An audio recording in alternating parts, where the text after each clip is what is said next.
밤이 싫어 이젠 깨고 싶어 꿈속이 싫어 내 안에 갇혀서 난 죽어있어 Just wanna be lonely Just wanna be yours 왜 이리 깜깜한 건지 네가 없는 이곳은 위험하잖아 망가진 내 모습 구해줘 난 또 날 잡을 수 없어 내 심장 소리 들어봐 잘못대로 널 부르잖아 이 까만 어둠 속에서 너는 이렇게 빛나니까 그 손을 내밀어줘 Save me I need your love before I fall 그 손을 내밀어줘 Save me I need your love before I fall 그 손을 내밀어줘 Save me baby 그 손을 내밀어줘 Save me baby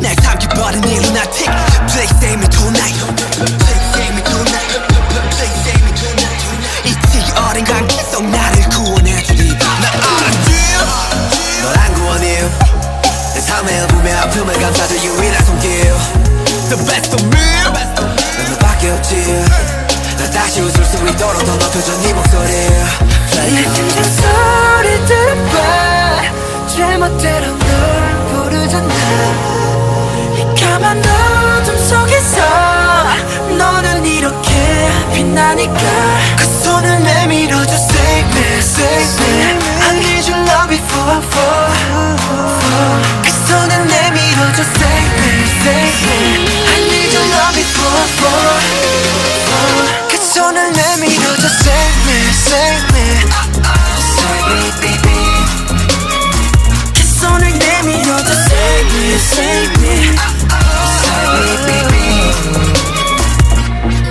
고마워 내가 나게 해줬어 너 내게 나게 해줬어 속이 타도 나게 해줬어 답답하도 나게 해줬어 꿈속에만 살던 날 깨워줬어 널 생각하면 날 깨웠어 슬픔 따윈 나게 해줬어 Thank you 우리가 돼줬어 그 손을 내밀어줘 Save me I need your love before I fall 그 손을 내밀어줘 Save me I need your love before I fall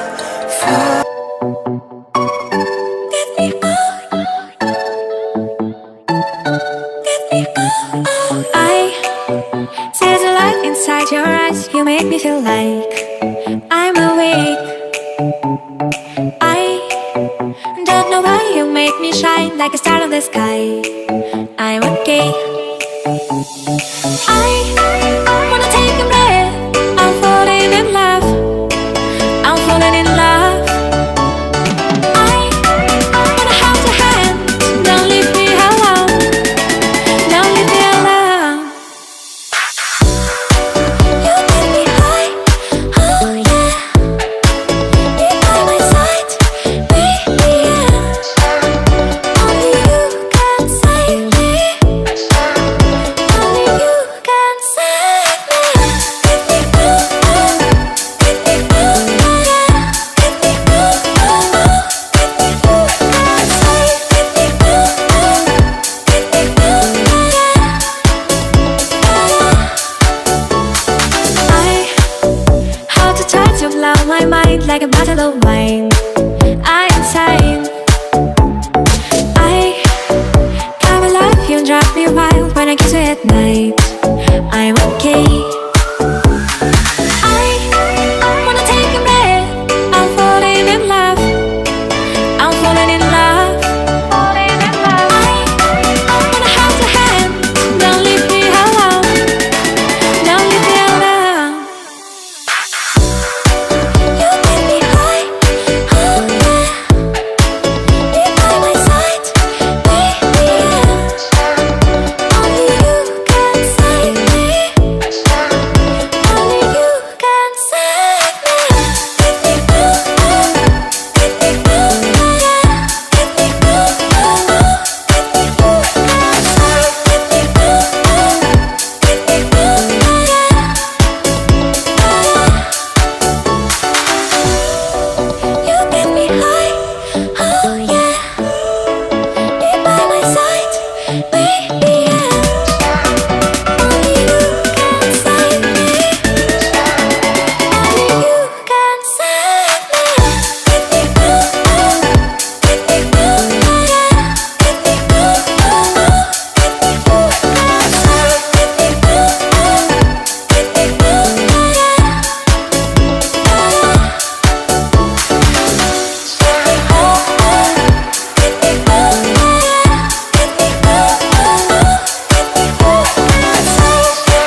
My friend, what have you done to me? They've been watching me hurting, falling on my knees. I've been fighting. Don't ask me why, don't make me lie. I didn't wanna hide, didn't wanna hide.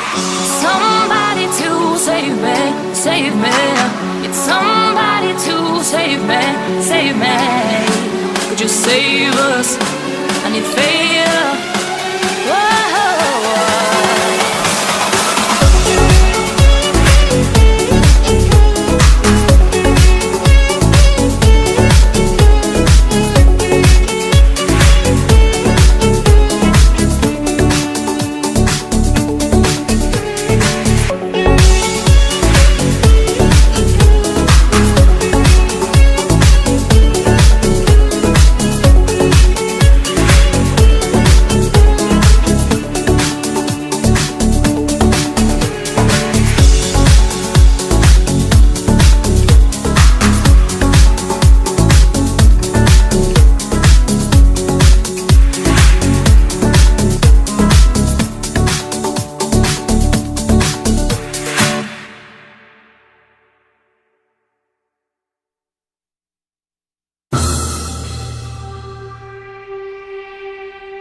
hai tay anh ôm sương dòng rất đau,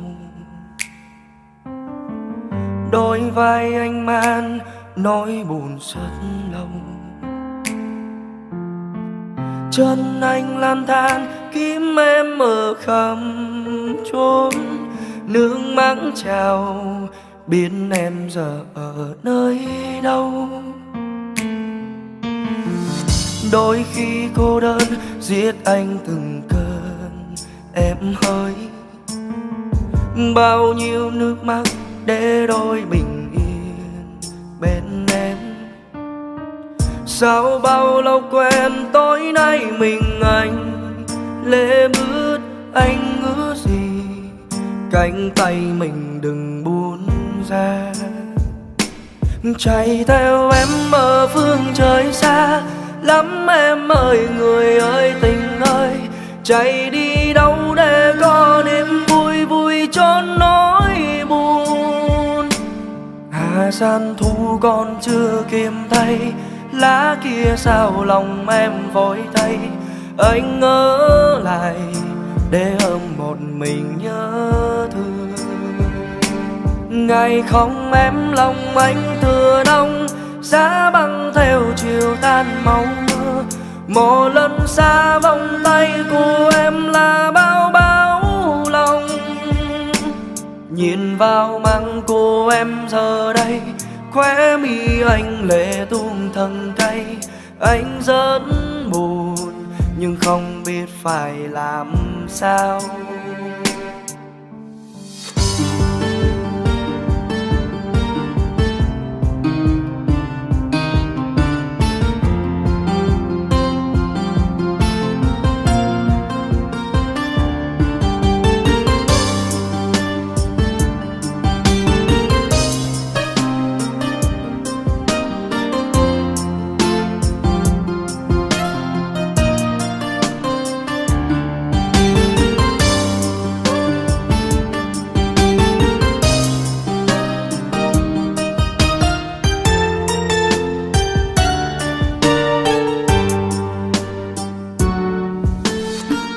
Đôi khi cô đơn giết anh từng cơn em hơi, bao nhiêu nước mắt để đôi bình yên bên em.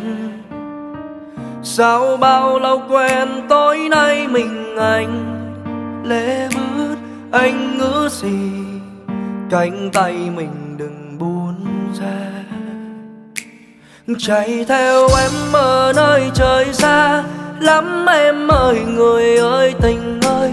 Chạy đi đâu để có niềm vui, vui trốn nỗi buồn. Hà san thu còn chưa kịp thay, lá kia sao lòng em vội thay. Anh ở lại để ôm một mình nhớ thương. Ngày không em lòng anh tựa đông, giá băng theo chiều tan màu mưa. Một lần xa vòng tay của em là bao bão lòng. Nhìn vào măng của em giờ đây, khóe mi anh lệ tuôn thân cay. Anh rất buồn nhưng không biết phải làm sao. Anh rất buồn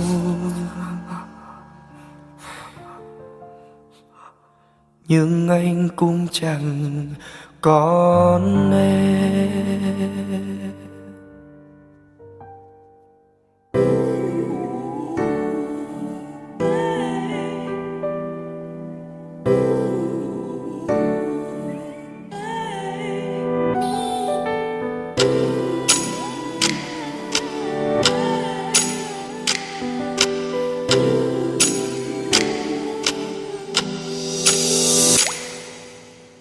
Hôm nay cũng như bao ngày đã qua, nhưng em bây giờ ở một nơi xa. Từ ngày chúng ta chấp nhận cuộc sống không có nhau, em thế nào cùng ai về sau. Quen em đã lâu khi trong chiều gió nhẹ nhàng, muộn màng gặp em, muộn màng yêu em. Cứ ngỡ là duyên số mà những yêu thương mang đến cho ta, giờ còn phố thấy anh lặng sống nhạt nhòa. Đã có những cố gắng mình tìm thấy nhau, cứ phút chốc tan biến ta rời xa rất lâu.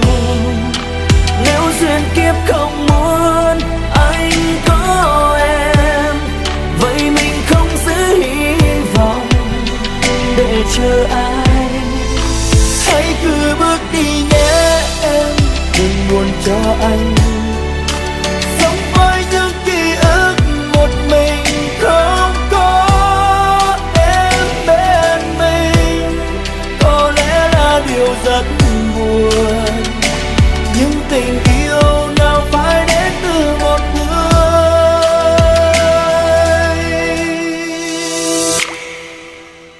Quen em đã lâu khi trong chiều gió nhẹ nhàng, muộn màng gặp em, muộn màng yêu em. Cứ ngỡ là duyên số mà những yêu thương mang đến cho ta, giờ còn phố thấy anh lặng sống nhạt nhòa. Đã có những cố gắng mình tìm thấy nhau, cứ phút chốc tan biến ta rời xa rất lâu.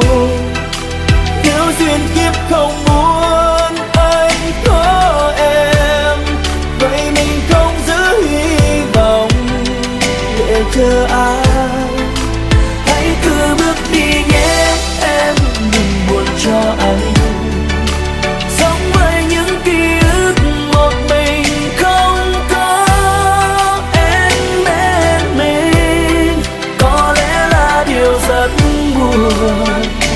Nhưng tình yêu nào phải đến từ một người. Đã có những cố gắng mình tìm thấy nhau, cứ phút chốc tan biến ta rời xa rất lâu. Nếu duyên kiếp không muốn anh có em, vậy mình không giữ hy vọng để chờ ai. Hãy cứ bước đi nhé em,